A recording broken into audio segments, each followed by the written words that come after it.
Hola, ¿qué tal? Muy buenas tardes, amigas y amigos que nos siguen a través de las redes sociales de Milenio. Yo soy Fanny Miranda y es un gusto estar nuevamente con ustedes hoy en este jueves de Milenio Explica. Pues como sabrán, mañana es el Día del Niño y tenemos mucho que hablar en torno a lo que les ha ocurrido a nuestras niñas y niños a lo largo de este año de pandemia por la COVID-19. Quizá es uno de los sectores, uno de los grupos más vulnerables, más afectados y de los que se ha hablado muy poco. Hay que recordar que las clases se suspendieron hace un año, justamente hace más de un año, y fue con ello con lo que se estaba marcando en México el inicio de esta emergencia sanitaria. ¿Cómo ha afectado la pandemia de COVID-19? Por eso es que hemos invitado pues, a los especialistas en este ámbito y es un gusto presentarlos. Está con nosotros Catalina Gómez. Ella es la jefa de política social de UNICEF en México. Buenas tardes, Catalina, bienvenida. Hola, Fanny, un gusto saludarte a ti y a todos los que nos están escuchando y viendo. Muchas gracias. También está con nosotros Teresa Araiza Yaguno. Ella es secretaria ejecutiva del Sistema de Protección Integral para Niñas, Niños y Adolescentes, el CIPINA, en el estado de Coahuila. Buenas tardes, Teresa, bienvenida. Gracias, un placer estar con ustedes compartiendo un tema que realmente nos importa a todas y a todos. Muchísimas gracias, Fanny.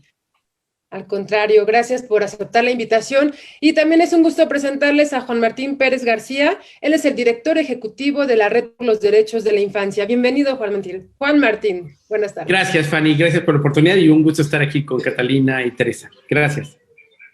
Pues me gustaría arrancar justamente con Catalina Gómez de UNICEF. Preguntarte, de acuerdo a las investigaciones que ustedes han realizado, a las encuestas que entiendo han llevado a cabo de la mano de la Universidad Iberoamericana, ¿cómo ha impactado pues la pandemia a las familias que tienen niños y a los niños directamente? Porque sabemos que sin duda ha habido una afectación económica, una afectación en diferentes sectores, pero ¿cómo ha impactado el hecho de que los padres pierdan el empleo, vean reducidos sus ingresos, que se enfermen? ¿Cómo le ha impactado esto a los niños, Catalina? Sí, la encuesta que hemos realizado con la Universidad Iberoamericana, lo que ha hecho, a diferencia de otras encuestas, pues es hacerla periódicamente. Es decir, esto nos permite monitorear la situación en lugar de que sea una sola foto, lo cual tiene mucho valor, pero en este caso es una encuesta representativa a nivel nacional y la estamos realizando alrededor de cada 2 meses para conocer las afectaciones de los hogares y especialmente de los hogares con niños y niñas. Afectaciones varias que ha traído el COVID-19. En primer lugar está el tema de la afectación del ingreso familiar. Tú ya lo mencionaste, no se requiere una encuesta para saber las grandes afectaciones económicas que sufren los hogares, pero ahora tenemos pues los datos duros y también con objetividad sí podemos decir que las familias con niños y niñas tienen mucha más afectación que otro tipo de hogares. Esto se debe pues a que generalmente los hogares con niños y niñas son más numerosos y también involucran a más miembros de ese hogar en actividad o trabajo informal. Es decir, que con todas las afectaciones de la pandemia, muchos en el sector informal vieron su ingreso completamente reducido y no ha habido una verdadera recuperación al respecto. Sí es importante notar que tanto en la encuesta que hemos realizado como en datos que han salido del INEGI, sí hay una mejora a nivel nacional con respecto a la mejora en la ocupación, es decir, ya muchos hogares y las personas trabajando han vuelto a su actividad laboral, pero sí seguimos monitoreando que el ingreso familiar continúa bajo. Esto puede ser debido a que las personas están trabajando menos, se les está pagando menos y esto tiene muchísimas implicaciones para asegurar el bienestar de niños y niñas. Muy específicamente estamos viendo que hay una reducción en la seguridad alimentaria. Es decir, los hogares mexicanos están comiendo menos y peor.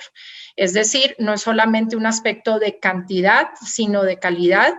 Y esa es una afectación que, si bien toca a todos los hogares y a todas las edades, pero efectivamente una buena alimentación está aprobado, que es un componente fundamental para asegurar el adecuado desarrollo de niños y niñas.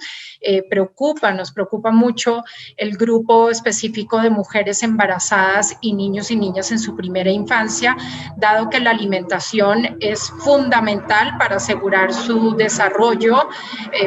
Disculpen que acabo con el ruido de atrás.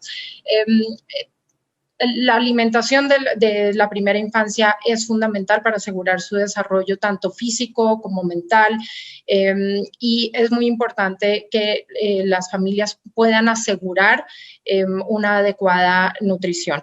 Otro aspecto que nos ha arrojado la encuesta es que las familias sí han tenido muchísimas dificultades en apoyar lo que es el aprendizaje desde casa. Si bien esto ha implicado un esfuerzo grandísimo de las autoridades, de los diferentes gobiernos para asegurar que hay clases a la distancia, muchos hogares, especialmente aquellos hogares más pobres, no tienen las herramientas para poder hacer seguimiento adecuado y garantizar ese aprendizaje a la distancia. ¿Qué hace falta? Pues muchos hogares no tienen la televisión o no tienen internet, no tienen computador y tampoco cuentan con un adecuado acompañamiento por parte de los maestros. Entonces, lo que ya hemos empezado a ver, que son cifras complementarias a las del INEGI, donde se avisa que más de 1.5 millones de niños no están inscritos en este ciclo escolar, estamos ya viendo que justamente en el grupo de familias de los estratos socioeconómicos más pobres hay un significativo abandono, lo cual preocupa mucho porque esto significaría ampliar aún más las brechas de aprendizaje y las brechas existentes entre los hogares de mayores recursos y los de menores recursos. Ya para cerrar, hay otros aspectos que de la encuesta hemos identificado, como por ejemplo el aumento de síntomas severos de ansiedad y estrés. Sí quiero aclarar que estos no son síntomas en los niños, sino en sus padres, madres o sus cuidadores. Sin embargo, con este aumento significativo del estrés y la ansiedad directamente en los hogares, eso significa que se puede crear un ambiente tóxico que no contribuye a la salud mental y a todos, y a enfrentar más adecuadamente todos los desafíos que justamente la pandemia nos ha impuesto y que ha sido impuesto justamente en los hogares con niños que han tenido que enfrentar múltiples desafíos, desde el trabajo en casa, el aprendizaje en casa y todas estas afectaciones del ingreso familiar. Lo dejo ahí, pero contenta de responder cualquier duda o pregunta al respecto. Muchas gracias, Catalina. Me gustaría pasar ahora con Juan Martín Pérez García para preguntarte, Juan Martín, pues se emprendió las políticas que se necesitaban para apoyar a los niños durante esta época tan difícil. Me parece a mí que se priorizó de otros grupos como los mayores de 60 años, ahora con el tema de la vacunación o con apoyar al sector comercial, por ejemplo, pero desde mi perspectiva como madre me parece que se olvidó de los niños, se quedaron no solamente sin ir a clases, se quedaron sin la convivencia que necesitan, sin poder jugar, sin hacer ejercicio y el juego, que me parece que es indispensable, primordial a su edad. En muchos casos también la escuela representaba el único sitio para obtener los alimentos saludables que quizá en sus casas ellos no podían consumir. ¿Cómo impactó en ese sentido el no acudir a la escuela y también qué hizo falta o qué no hizo el gobierno para atender esta situación, Juan Martín? Sí, muchísimas gracias, Fanny. Mira, nosotros presentamos un primer informe el año pasado, por ahí de julio del 2020, que denominamos el impacto de la pandemia de COVID-19 en los derechos de la infancia en México. Y ahí hicimos un recuento de varios de los temas que veíamos estaban siendo de preocupación.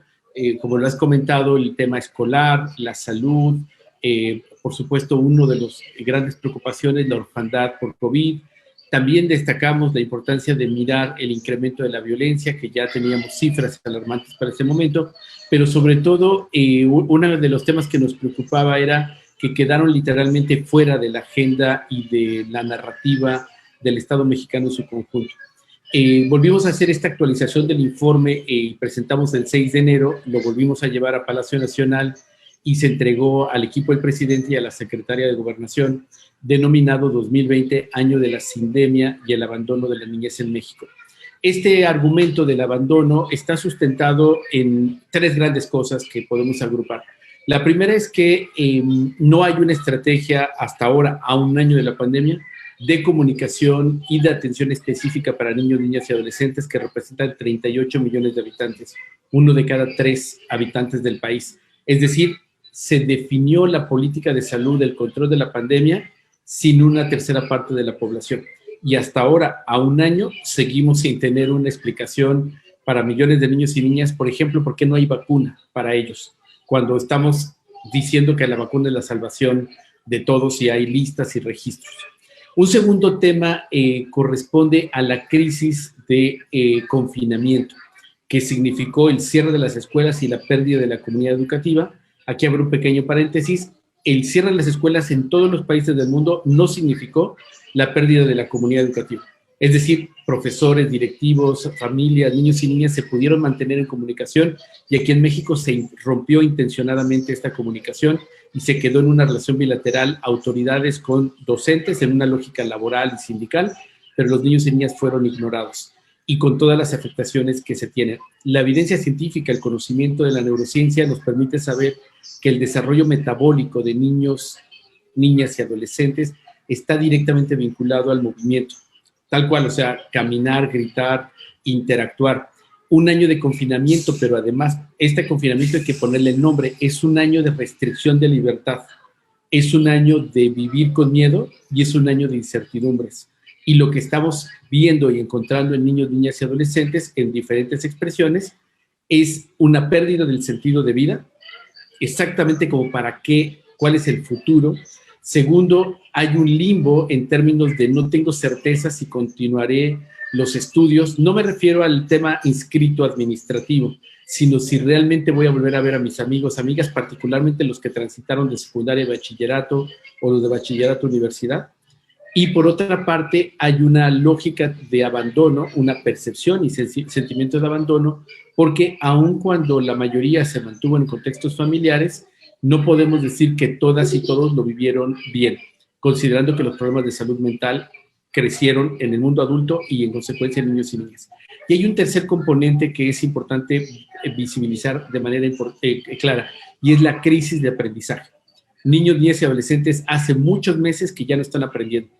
Y aún así las familias les seguimos forzando el mundo adulto a que esté enfrente de la pantalla, además en una grave violación a su privacidad con cámara abierta y pretendiendo forzarles a que aprendan algo que ni los maestros y maestras están teniendo capacidad de compartir. Porque venimos de un modelo educativo viejo que no se preparó para el mundo digital y que estos niños y niñas sí nativos digitales, que son los que le enseñan al maestro o la maestra, que son los que salvaron al sistema educativo con sus teléfonos y aparatos diabólicos como tabletas, que son los que ayudaron a los papás y mamás a configurar las aplicaciones de teletrabajo, pero siguen siendo ignorados pese a esas capacidades y habilidades. Entonces, tenemos una generación de niños y niñas en la que estamos ahora entrando a lo que nosotros ya definimos como la era COVID. Es decir, más allá de que se controle, entre comillas, el virus, que todavía nos falta un rato, el impacto económico, político y cultural va a estar claramente marcado. No vamos a tener por muchos años las escuelas de 50 alumnos hasta arriba.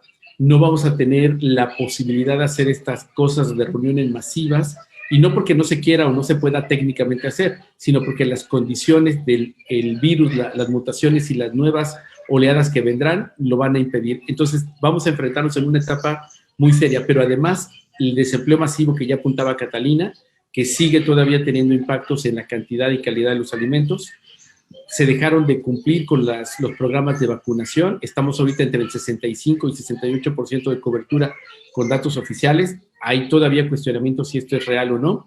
y estamos teniendo aparición de enfermedades que ya no estaban en nuestro radar, sarampión, difteria y otros que van a venir porque no se vacunó. Y en medio de todo este drama y todo este desastre, se recorta presupuesto. Precisamente UNICEF en noviembre pasado preparó un informe muy bueno recomendando al Estado mexicano que el presupuesto de egresos de la Federación del 2021 era regresivo y afectaría a millones de niños y niñas, y fue totalmente ignorado, salvo lo que nos diga Catalina ahora. Nosotros fuimos ignorados totalmente y se recortaron presupuestos elementales. Alfabetización digital en este momento, escuelas de tiempo completo, jornaleros agrícolas, las estrategias de prevención de embarazo adolescente, de trabajo infantil, de primera infancia, de atención a adolescentes en conflicto con la ley, no tienen un solo peso. Entonces, claramente esta administración decidió voltearle la espalda a niños y niñas y abandonarlos, y responden a un paradigma viejo, pensando que los niños y niñas no votan, no pagan impuestos, no son productivos y son responsabilidad de las familias. Y en los últimos días o semanas hemos escuchado que se les está, pues no sé si decirlo tomando en cuenta, pero se está hablando ya de regresar a clases. Y me parece de alguna manera incongruente porque se llamó a vacunar a los maestros, pero los niños no tienen vacunas. No hay ensayos clínicos que nos demuestren hasta ahora que se pueden utilizar estas vacunas contra COVID en infantes. Y aún así se está pensando en regresar a clases, quizá ya para el próximo ciclo escolar. ¿Cómo ven ustedes esto desde el ámbito local? Teresa Araiza, entiendo que ustedes realizaron una encuesta directamente a los niños. ¿Cómo se sienten ellos allá en Coahuila? Y si nos pones en contexto también, allá, ¿cuándo se piensa volver a las aulas? Sí, Fanny, muchas gracias. Mira, yo reflexionando un poco también por lo que comentaba Juan Martín, y nosotros viendo desde políticas públicas, pues el COVID afectó, estaba pensando en el registro de nacimiento, el primer derecho, se fue para abajo de una manera inmediata, pero también eso nos ha enfrentado a retos de, en lo local, resolverlos. He visto comprometidos a municipios, he visto comprometidos a localidades más pequeñas buscando a los niños en casas para hablarles de alternativas, y he visto también mucha solidaridad entre los estados y con las asociaciones civiles y con los organismos internacionales de cuando se encuentra una solución a un problema que no ni siquiera vislumbrábamos, tomar esos modelos. Ha habido mucha generosidad al tener estas pláticas de compartir el conocimiento, así como los científicos se compartieron para las vacunas y veía cuántas hay, y creo que las familias tienen de todas. También los problemas que se fueron dando en lo local, empieza a haber algunas soluciones. Por ejemplo, decían el no ir a la escuela, de los desayunos calientes, pues muchas comunidades ingeniaron y de todo para que llegara a los niños y las niñas aun cuando no fueran a la escuela. He visto, por otro lado,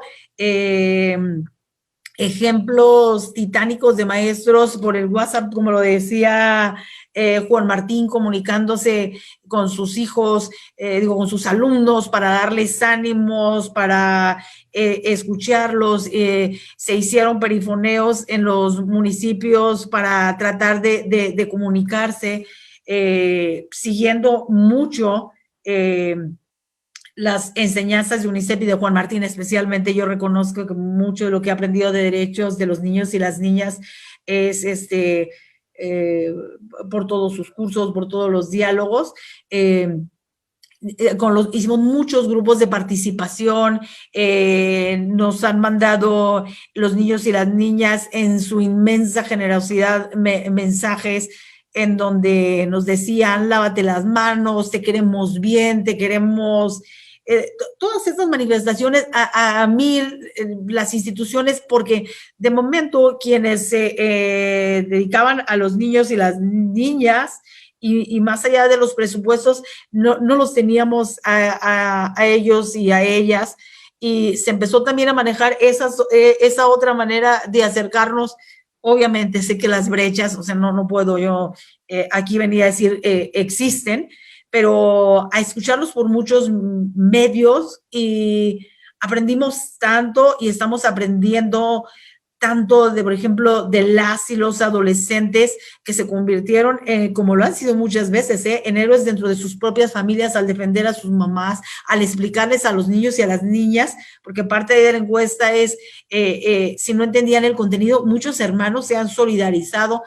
O sea, no es que quiera ser optimista, yo por supuesto sé que los niños y las niñas perdieron. Cuando escuché que el COVID casi no les daba, me sentí feliz, pero realmente es cierto que no, digo, registros de nacimientos, mayor mortalidad materna.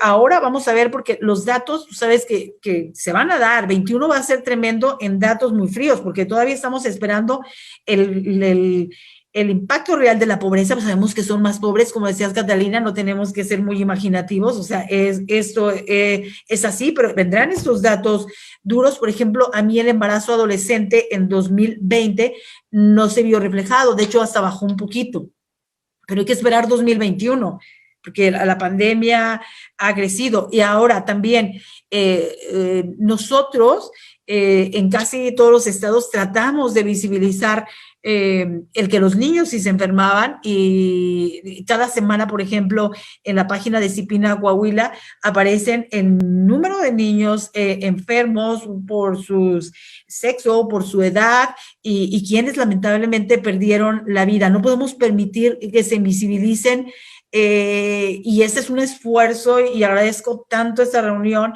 y a Juan Martín, a Tiffany, a Catalina, porque sí hay quienes escuchan y nos complementamos con las ideas. Mira, aquí te explico el estudio que nosotros hicimos. Por supuesto, esto puede ser que haya cambiado porque, como Juan Martín lo vio, en las diferentes etapas de la pandemia han pasado cosas, pero nosotros lo aplicamos a 133,992 encuestas, lo cual es un universo tremendo que gracias a una plataforma que tiene aquí la Secretaría de Educación se pudo hacer. Nosotros en Coahuila tenemos 38 municipios y esta fue para 36 municipios y contestaron también de 122 ejidos. O sea, solo de 2 municipios no tuvimos respuesta. El 50.3 fueron niños y el 49.7 fueron niñas. Aquí se les preguntó con quién vives, y quiero nomás ir señalando para ir contando una historia con los resultados también que vamos viendo de los otros organismos. El 12.36 de quienes contestaron vivían solamente con su mamá, 76.72 con mamá, papá y hermanos. ¿Por qué digo con mamá? Porque, a ver, nosotros sabemos que la pérdida del empleo también estuvo mucho más cargada, eso lo acaban de decir, a las mujeres. No recuerdo ahí, Juan Martín, a lo mejor me equivoco, Catalina, pero creo que eran 3 mujeres perdían el empleo por un hombre. Entonces, esto impacta, por supuesto, directamente a las economías. Esto es lo interesante cuando uno va haciendo estos cruces, ¿no? Los niños de 5 a 8 años, que fueron 53,219, y lo cual intuimos que además estuvieron acompañados en la respuesta por sus papás y mamás, y más nos va a llamar la atención en algunos resultados que les voy a decir. El 98% en ese tiempo dijeron que recibieron ayuda tanto en clases como en las tareas, pero solo el 69.8% estaba seguro de haber comprendido bien los temas. 31% dicen que no haberlos comprendido. El 42% dijeron que no les gustaba, que no les molestaban las clases virtuales, pero el 95% querían regresar a sus clases presenciales. Mira, yo tengo grabado tanto la expresión de un adolescente en uno de los múltiples diálogos intergeneracionales que dice, es que vean, el viernes nos dijimos nos vemos el lunes y no nos hemos vuelto a ver, nos cambiaron la vida, no nos avisaron, no nos prepararon, y sin embargo están ahí ellos demostrándonos que por eso son esa generación que tendrá que resolver esos problemas y que nosotros tendremos que morir en el intento también de ayudarles. El 16.2% manifestaron no sentirse seguros en el salón de clase con sus compañeros. Evidentemente era la parte del distanciamiento social, el lavate las manos, y pues además no están seguros. Eso es la realidad. 18.8% señalaron estar incómodos compartiendo el salón con sus amigos. Después pasamos a la edad de los adolescentes. Ahí baja a quienes los apoyaron, fue el 76.4% los que los apoyaron en línea, y el 74%, en ese tiempo el 25% era el que no había entendido, dijeron que sí habían medio entendido los temas. El 41.7%, ahí sí ya fueron más específicos, señalaron siempre comprender los temas, porque en realidad no todos los temas comprendieron. 41% dijeron siempre. 33.4% nunca les gustó tomar clases virtuales, o sea, la tercera parte, claro, el adolescente le quitaste lo que los hace adolescentes, es cuando necesitan a sus pares, es parte de su desarrollo, los adultos les caemos mal, y claro, ahí sí se ve muy fuerte. 60.5% manifestaron siempre o algunas veces tener problemas para acceder a línea. Casi 2/3 partes tienen problemas. Digo, lo vivimos nosotros, lo comentamos a veces en algunas reuniones, aunque hagamos mucho Zoom y tengamos todo, a veces pasan, imaginemos lo otro. El 69.3% se preocupaban por regresar a sus clases presenciales, y más del 84% dijeron extrañar siempre a sus amigos de la escuela. Perdón que te interrumpa. En general, entonces, lo que ven es que los niños y jóvenes anhelan regresar a clases, pero también tienen miedo por temor a contagiarse. ¿Sería el resultado? Sería un resumen, sí, sería un buen resumen. Y ¿sabes una cosa, Fanny? Y por temor a contagiarse y por temor a contagiar a los suyos. Porque después de estas encuestas, en donde también, bueno, vimos otros casos, después de estas encuestas, ellos y ellas ya empezaron a tener, empezó el número de, desafortunadamente, de más enfermos, inclusive de fallecimientos, y entonces ya era otro miedo, contagiar a mi abuela, contagiar a mi tío, contagiar a mi papá. Aumentaron el miedo, porque al principio ellos entraron todo como en un mundo que nosotros no sabíamos a dónde, hasta entrar en campañas, como lo que te decía, lávate las manos, pero después ya era muy cerca la muerte, era muy cerca la enfermedad y era mayor el miedo. Ellos tienen ahorita ambivalencia, y tú me preguntabas porque Coahuila es de los estados que están en prospecto por tener algunas semanas ya en semáforo verde. Quiero decirles que se está tomando con todas las precauciones del mundo. En primero, están 70,000 maestros vacunados de un total de 80,000, pero lo decías tú bien, Catalina, inclusive aparte, después de recibir la vacuna, pasa un tiempo para que tenga y se cubra su protección. Se está analizando que sea escalonado, que sean mixtos, que sean por partes.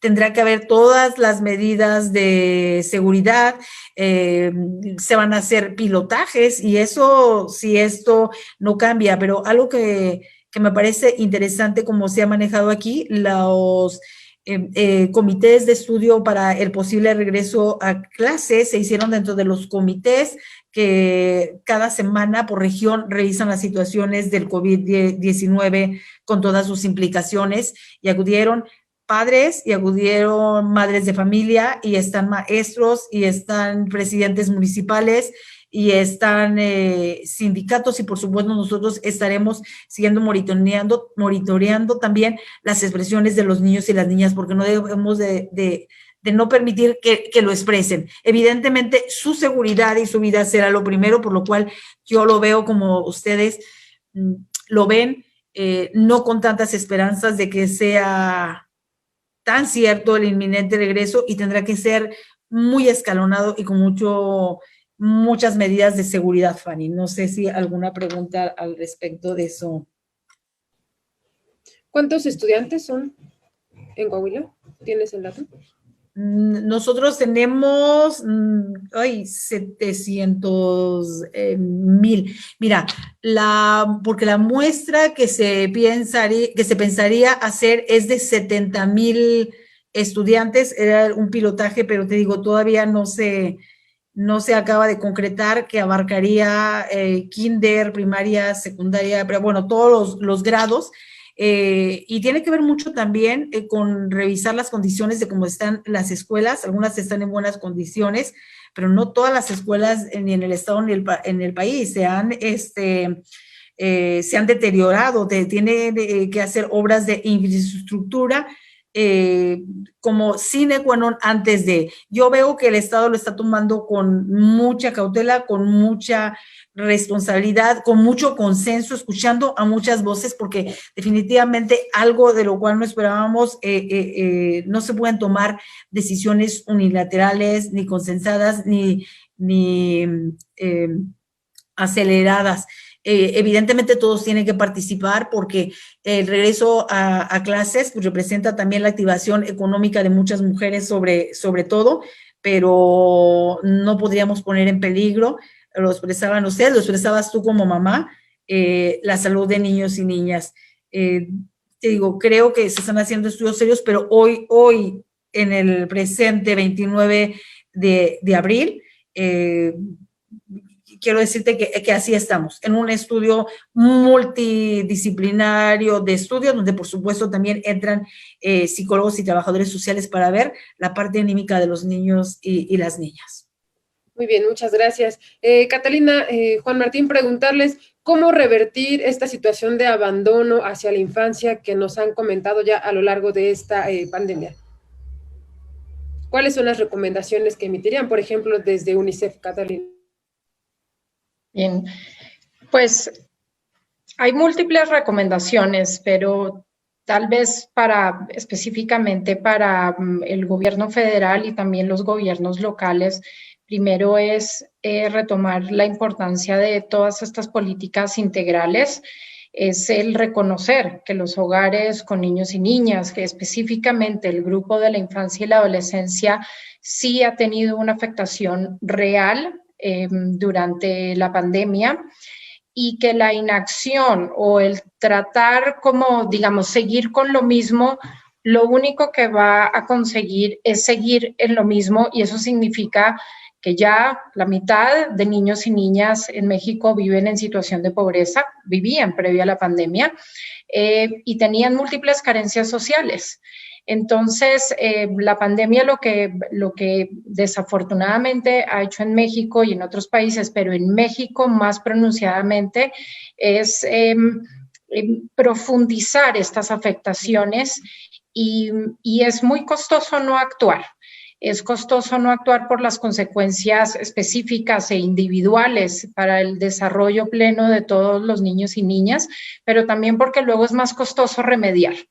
En UNICEF y quienes trabajamos a favor de la infancia y la adolescencia, pues siempre utilizamos algunos ejemplos para ilustrar.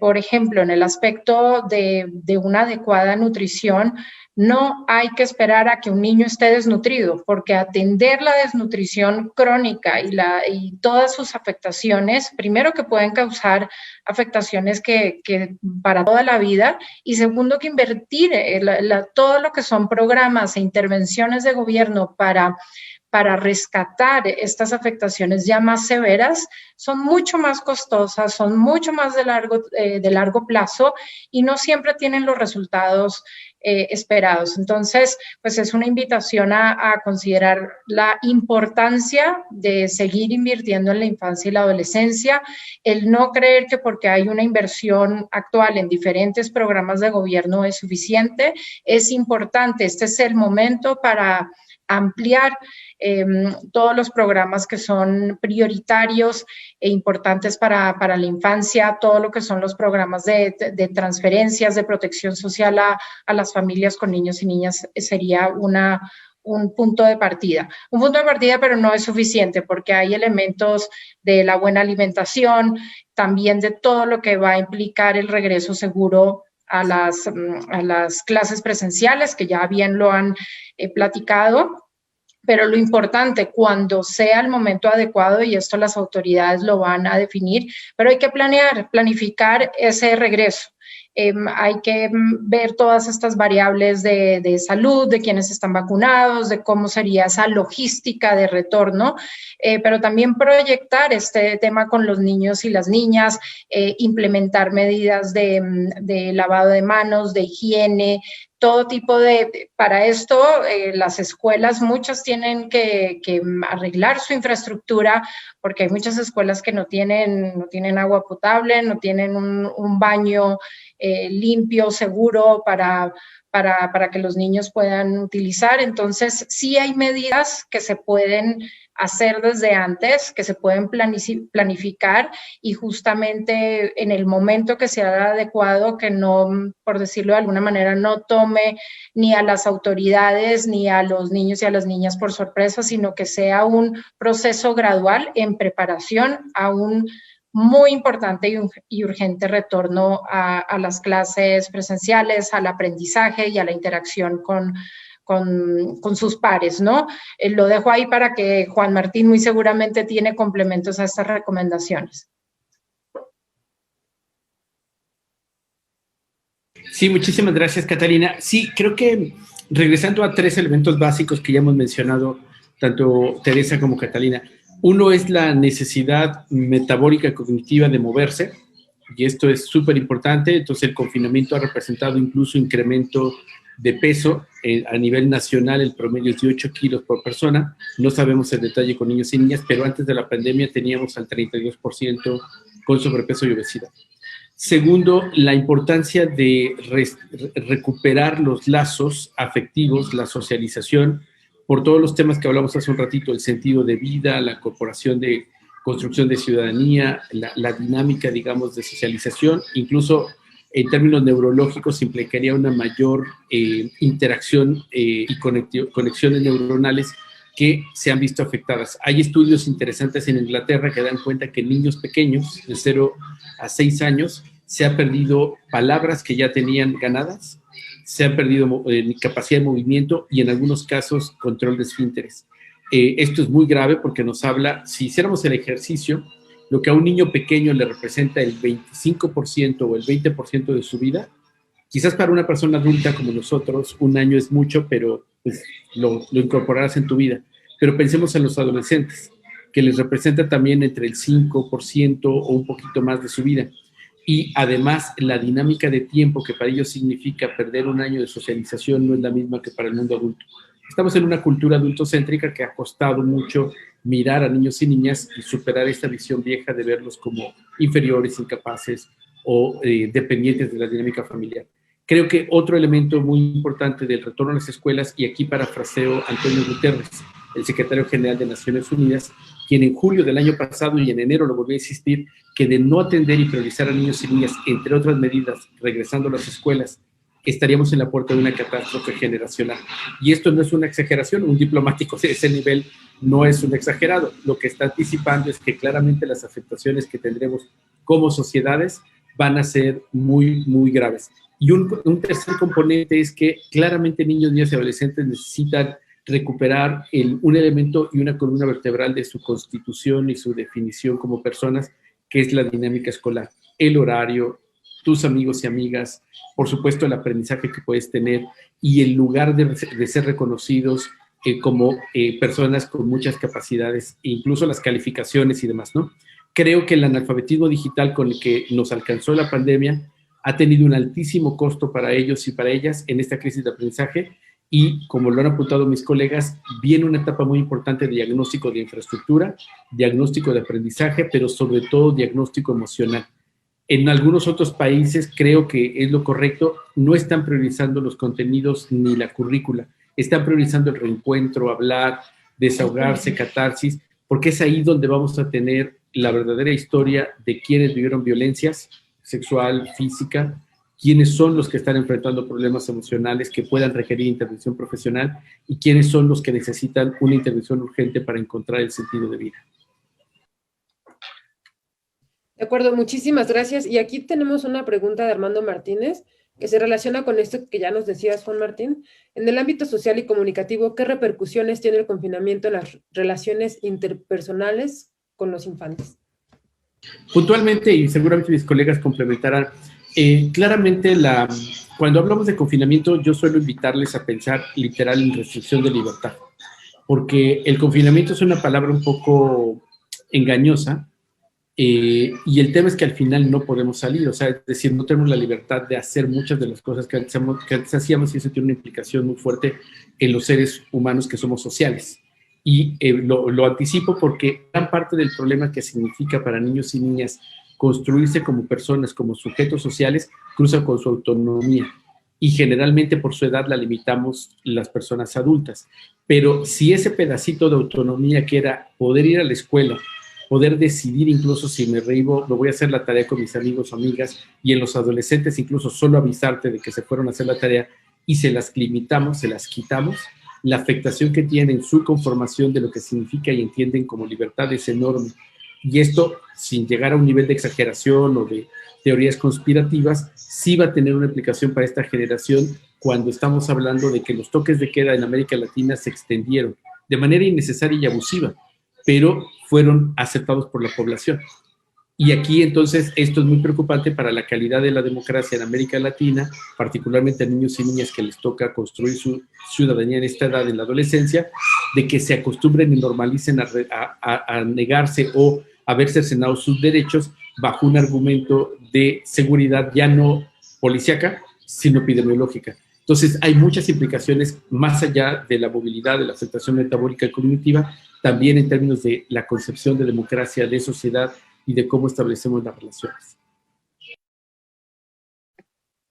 Yo quisiera solo complementar en la importancia con respecto a lo que dice Juan Martín de que en los hogares, tanto padres, madres o cualquier cuidador, miembro de la familia, continúen platicando, continúen escuchando a niños, niñas, adolescentes, y que puedan expresar todo lo que en el tiempo ha variado, ¿no? A veces hay dudas, a veces ya hay cansancio por la dinámica, y muchos de estos sentimientos son normales y son muy entendibles, pero a veces sí se ven como de manera aislada, se sienten más graves. Entonces, es un llamado a priorizar la importancia de esta plática, de este diálogo más cotidiano entre niños, niñas y sus cuidadores,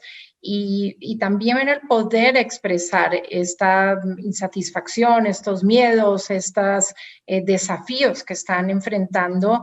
Es algo fundamental, no es necesariamente una solución en sí misma, pero es un canal fundamental que puede ayudar a alivianar algunos de estos síntomas de estrés, de preocupación. No es que haya una solución, pero hay un canal. Entonces, y este canal debe ser recurrente, ¿no? No porque se le haya explicado especialmente a los niños más pequeños sobre la situación, pues ya se le explicó, ya debe entender, ¿no? Es el poder acompañar el proceso que están viviendo y la importancia de que ellos puedan tener una voz y expresar todo lo que están sintiendo. Bueno, y a mí me gustaría también agregar que para esa comunicación también los adultos, también los papás y los maestros necesitan apoyo y hay que expresarlo. A mí me da mucho gusto cómo han aumentado en líneas cursos que los papás están tomando de desarrollo personal, en donde buscan grupos para preguntar cómo le digo, cómo hago. Y bueno, porque al final de cuentas las crisis sacan las peores cosas, pero también nuestro espíritu de supervivencia tendría que romperlo. Me aterra lo que expresaste, Juan Martín, el que nos acostumbremos a la falta de libertad, el que nos acostumbremos a la discriminación, o sea, en los letreros en las tiendas donde dicen no pueden entrar los niños y no pueden entrar los niños aquí, no pueden entrar. Ellos claro que lo están resintiendo, y tendremos que tener todo el talento, ustedes recomendándolo, quienes nos toca fungir una función desde donde podemos implementar, pues poner todo el alcance para revertirlo, y creo que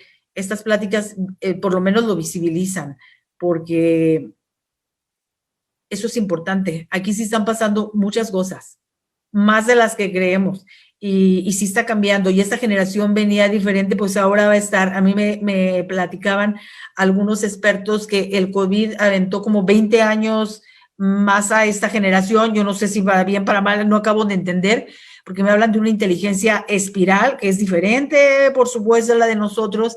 Pues Catalina es joven, Juan Martín, y ahí vamos aumentando la edad hasta algunos, pues estamos para acompañarlos. Es una generación y que con esto además no la revolucionó, que tendremos que acompañarla y en verdad pues seguir reflexionando mucho en esto, pero sobre todo actuando.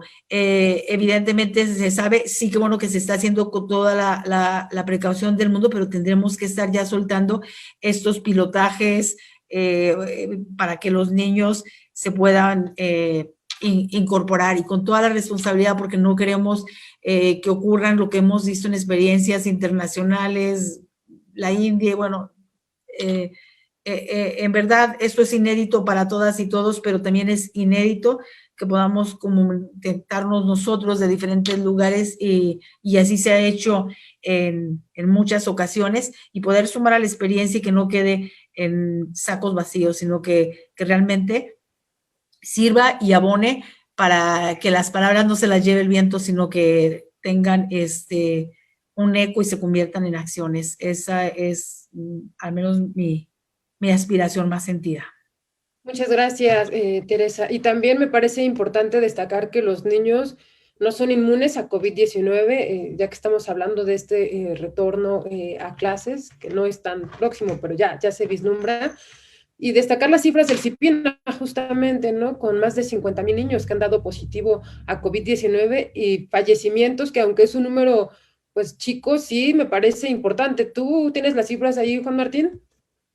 Sí, estamos llegando a los 600 de muertes, niños, niñas, adolescentes, y casi 51,000 confirmados de positivo. Hay que poner una nota al pie, como vamos a tener que hacer un análisis más contextual. El exceso de mortalidad en niños y niñas tendrá que mirarse también en aquellos que murieron por no tener trasplantes de órganos, transfusiones sanguíneas para temas renales, tratamientos para cáncer, aquellos que se han visto afectados por otros padecimientos que eran prevenibles o atendibles y por la reconversión de los hospitales no se pudo atender. Ahí el exceso de mortalidad va a saltar. Y el otro tema es que recordemos que de por sí en México se negó desde el inicio a hacer pruebas a todo mundo, que era lo recomendado por la Organización Mundial de la Salud, y niños y niñas tenían menos síntomas que el mundo adulto. Entonces hay una alta probabilidad que estos 50,000, que son muchos, en realidad sea otra cantidad enorme de niños y niñas que han sido portadores o positivos a COVID, y esto no tiene mayor implicación, entre comillas, porque, bueno, no tuvieron padecimientos, no se les notó, pero es un virus que no conocemos y que ya empieza a tener efectos en secuelas en todo el mundo y que no estamos hablando de este tema. Hay 3 grandes apartados de secuelas: neuronales, cardíacas y pulmonares. No sabemos en niños y niñas cómo se va a reflejar.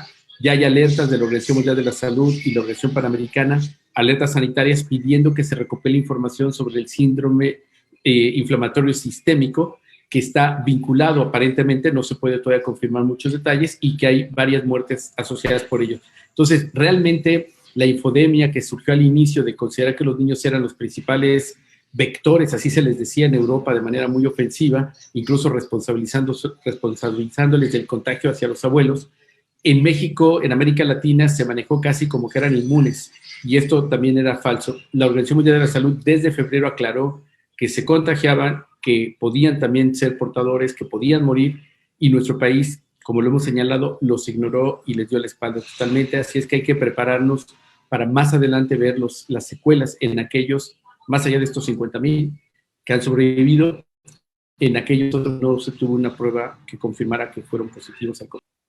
Porque hay que recordar que los brotes se dan en el núcleo familiar, y donde hay niños, pues seguramente ahí se dio el contagio, dado esta dependencia, esta relación que existe entre, pues, los propios familiares. Tengo aquí las cifras que me está mandando el CIPINA. Son 51,706 niños, niñas y adolescentes que han dado positivo. La mayoría de ellos son adolescentes de 12 a 17 años, son más de la mitad, 28,900. y hasta el 25 de abril pues sumaban 548 defunciones, la mayoría en el Estado de México. 80 niños y niñas murieron lamentablemente. Le sigue Baja California con 41 casos, Puebla con 38, la Ciudad de México con 36 fallecimientos, Nuevo León también con 36. Estos estados en conjunto suman el 42% de los fallecimientos. Pues se trata de ciudades en donde pues quizá no se tuvieron los cuidados, pero bueno.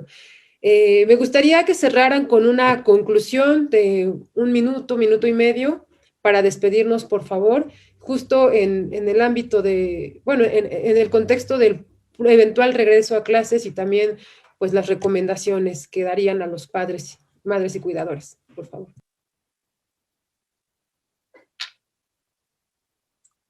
Bueno, creo que ya, bueno, nada más para completar, 2.064 casos en Coahuila al día de hoy. 19 lamentables defunciones. Tenemos que seguirnos cuidando, como lo explicaron aquí. No sabemos realmente las consecuencias de esta enfermedad. No bajemos la guardia, sigamos tratando de prepararnos como papás, como maestros, también en la parte emocional. Esto es muy importante. Tal vez, y va a costar mucho, y va a costar mucho trabajo, y va a costar mucho dinero reforzar estructuralmente las cosas, o a lo mejor acondicionar, entrar a la etapa digital, pero el daño emocional no lo podemos dejar, porque por muy caro que sean las cosas, lo material a veces es más fácil de conseguir, aunque ahorita con los presupuestos, como lo señalabas, que quitaron en estos tiempos, es difícil, pero lo más importante, todo el daño emocional y físico que no hemos visto, no podemos dejarlo de lado. Tenemos que estar muy atentos si queremos que los niños, niñas, dijiste ya de la generación COVID, tengan más esperanzas. Yo, la verdad, nunca voy a dejar esperanzas, pero una esperanza activa, porque no podría dedicarme a esto si no fuera así. Agradezco de verdad todos los datos también que dan, y espero que también quienes lo escuchen hagan conciencia de esto. Para mí, un verdadero honor haber compartido con ustedes esta mesa de diálogo. Juan Martín, Catalina y Fanny, muchas gracias. Al contrario, gracias por aceptar la invitación. Adelante, Catalina, ¿te parece? Gracias. Sí, por mi lado, yo enfatizaría para gobiernos, tanto federal como estatales, en la importancia de invertir en la infancia, que invertir en la infancia no es un costo, al contrario, primero es fundamental porque es su derecho, pero también porque es el futuro de México, y no subestimar que lo que se está haciendo ahora es lo que hay que hacer, y hay que ampliar. Es el momento de actuar, tal vez lo resumiría así, es el momento de actuar, es el momento de direccionar los esfuerzos para evitar mayores afectaciones en niños, niñas y adolescentes, para evitar que en un futuro nada lejano tengamos unas brechas ampliadas en pobreza, en desigualdad, en falta de oportunidad, en aprendizajes. Esto implicaría, sí, priorizar a los grupos más vulnerables y excluidos, pero pues en general priorizar políticas públicas que verdaderamente tengan un lente que considere a la infancia y la adolescencia. Y para padres y madres, continuar remando, continuar con paciencia. Sabemos que ellos también están en esta lucha de mezclar el trabajo con asegurar que el cuidado de niños, niñas y adolescentes sea el adecuado. A veces no hay un norte y una certeza, pero pues como decía Teresa, que sigan buscando apoyo en sus pares, que sigan informándose, que sigan escuchando a sus hijos e hijas, y que seguimos en esto, ¿no? Pero es como un mensaje de ánimo y de seguir adelante. Muchas gracias. Adelante, Juan Martín. Sí, bueno, pues invitar a que todas y todos podamos revisar nuestra mirada adultocéntrica.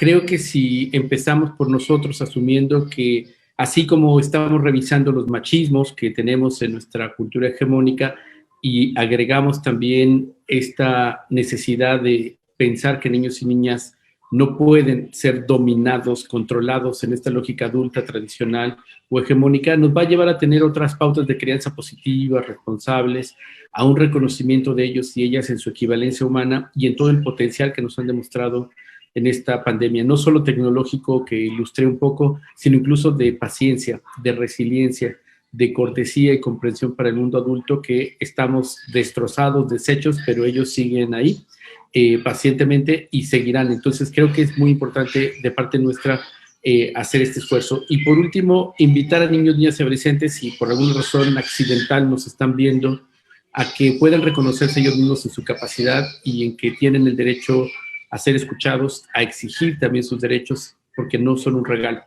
son parte de sus garantías constitucionales.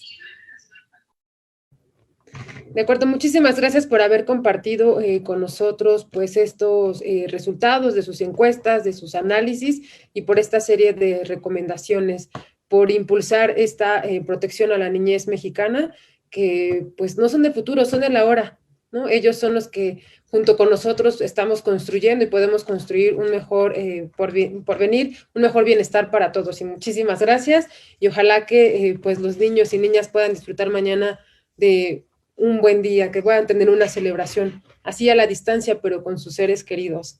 Muchísimas gracias por acompañarnos esta tarde y a ustedes que nos han seguido a través de las redes sociales de Milenio, también les doy las gracias y ojalá puedan vernos la próxima semana nuevamente con otro tema muy interesante.